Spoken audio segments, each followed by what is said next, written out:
How's it going, everybody? Jared Lutz here. Today we got another Diablo IV News Roundup video where we go over the most important, most recent news for the game, the stuff you really need to know about Diablo IV without any filler so you can get the big news in a short period of time, then get back to grinding. Today's big topic came from a tweet late last night from Adam Jackson, a lead class designer on Diablo IV. His tweet reads, "Hello, I wanted to clear up some details on the rarest unique items in Diablo IV. 1. They can drop from level 85 plus enemies. 2. You can get them anywhere you can get a regular unique and they always drop at 820 item power. 3. We currently have 6 of them in the game. And 4. They're really rare." So this is not only official confirmation on which items are the rarest, but also confirmation on how you go about trying to get them. Do note that you can get them from level 85 plus enemies.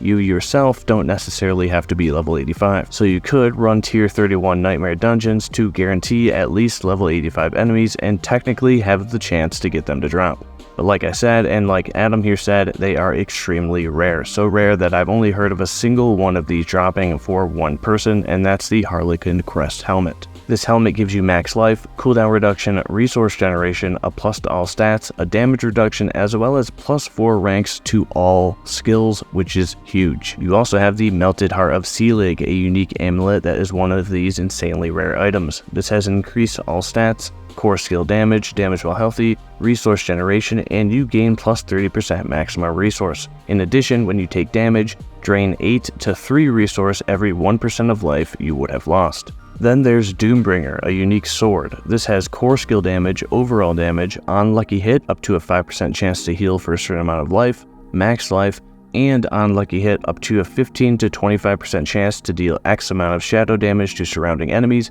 and reduce their damage done by 20% for 5 seconds. I say X amount because I'm not sure if these damage numbers change depending on your level. The Grandfather is a unique two-handed sword with an overall increase in damage, max life, all stats, ignores durability loss, and increases your critical strike damage by 60 to 100% with the ability of the other properties to roll higher than normal.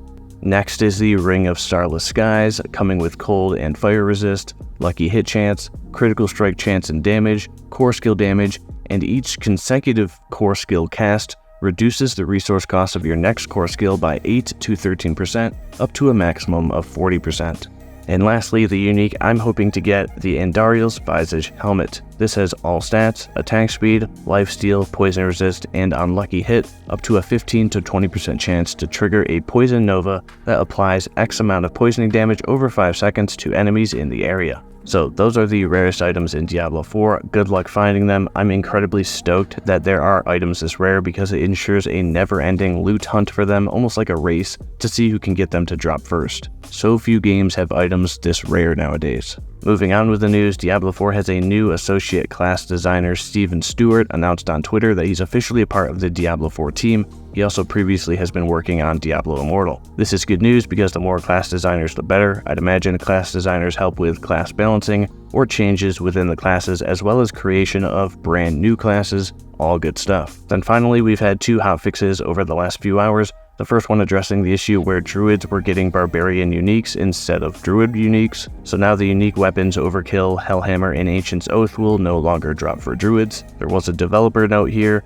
We do want to forewarn that druid players with these weapons already equipped will still be able to use them, but you will not be able to re-equip them if removed from your weapon slot. These uniques will no longer be available for druid players to use moving forward. This hotfix also fixed an issue where the increased damage from the sorcerer's combustion ability was not applying correctly, and fixed an issue where the sorcerer's ice shards ability would cause excessive controller vibration. Then, shortly after that hotfix went live, we got another one that addressed an issue with how monsters could infinitely spawn in cellar events. People were using this as kind of a loot cave where you could infinitely farm items as well as XP. And they also reverted a performance change that inadvertently reduced the damage for Hammer of the Ancients for barbarians. And lastly for the news, players are starting to notice a post-credit scene after the credits roll after you beat the campaign. Apparently, some people didn't get this super short tease. I know I didn't see it, maybe I missed it because it's not even 3 seconds long. I won't show it here just in case someone hasn't finished the campaign yet, although it doesn't really spoil anything, but I will link it in the description if you want to check it out. We're assuming it's teasing the next expansion, albeit very, very briefly. And that's it for the big important news. We're still waiting on information regarding the big patch that's It's 13 or so odd pages long. That's supposed to come before Season 1 with tons of buffs, performance stuff, and more. And on the topic of Season 1, we should be starting to see news and information on it probably next week. That's it for this quick news roundup. Subscribe for more Diablo 4 content. I'll have a brand new video out tomorrow, so stay tuned for that. Until then, peace.